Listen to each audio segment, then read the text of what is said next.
This is India's Pralay missile, a quasi-ballistic missile that travels along a flatter and more unpredictable trajectory than traditional ballistic missiles, which typically follow high parabolic arcs.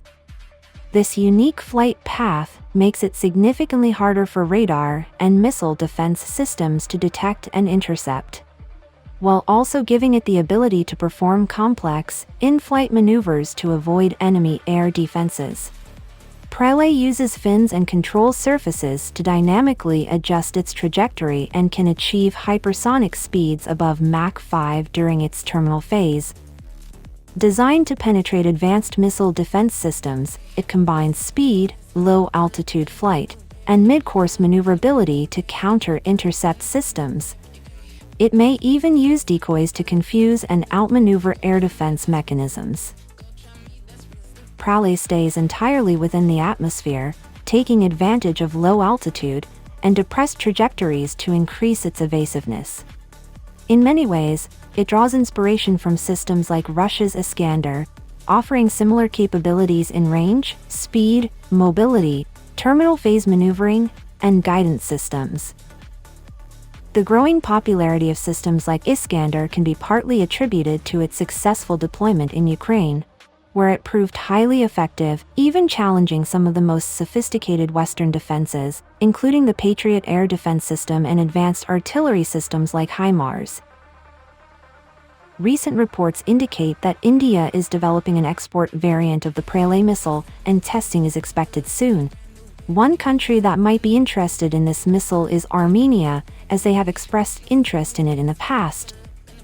India has significantly expanded its defense exports to Armenia in recent years, supplying a range of advanced military equipment to bolster Armenia's defense capabilities.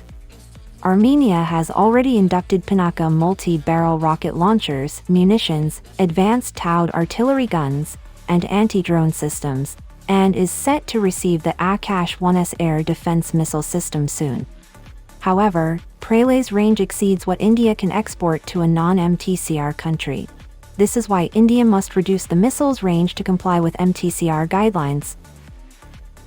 Developing an export variant is a significant investment, usually undertaken only when there are realistic chances of securing customers, so unless developers see a strong possibility of interest translating into orders, creating an export-specific system would be impractical.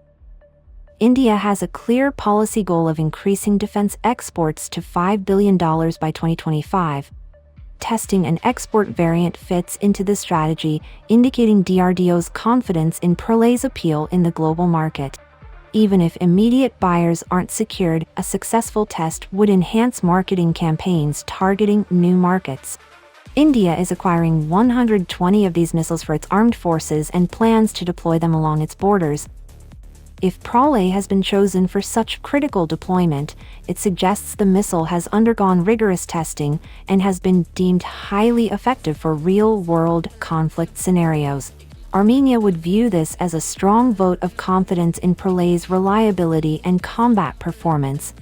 Another reason Armenia wants to acquire the Pralay missile is to counter the capability acquired by Azerbaijan through its purchase of Israeli long-range artillery ballistic missiles. Azerbaijan has used LORA missiles during its conflict with Armenia, demonstrating their operational capability. Their use highlights the strategic importance of precision long-range strikes, particularly in a contested region. Tactical ballistic missiles like Pralay are more affordable to procure, operate, and maintain compared to fighter-bomber operations or long-range precision-guided cruise missiles. Small nations like Armenia often face constraints in defending large airspaces due to limited resources. Pralay, which is road mobile and easy to hide or relocate, allows Armenia to achieve a strong deterrence effect without requiring extensive Air Force or SAM system coverage. It can be kept in constant readiness and launched at short notice, unlike cruise missiles or aircraft that require lengthy preparation times, especially in contested environments. Pralay can be used to destroy radar and communication installations, which are vital for an adversary's air defense operations. It can neutralize high-value static targets, such as airbases and logistics hubs, and can disable runways using runway denial penetration submunition warheads, significantly impacting an adversary's air force. Its 350 to 700 kilogram warhead payloads are designed to strike targets with high precision, making it effective for conventional deterrence and proportional retaliation. Tactical ballistic missiles bypass the need for air dominance. Pralay can execute deep strikes behind enemy lines without requiring air escorts or achieving air superiority, which can be costly and resource-intensive, especially for nations with limited resources like Armenia. Pralay fits Armenia's requirements for a conventional missile system, allowing for escalation control. This way, Armenia can modernize its defense systems with Indian-built, cost-effective technologies, reducing its reliance on older Russian systems that are becoming dated and harder to maintain.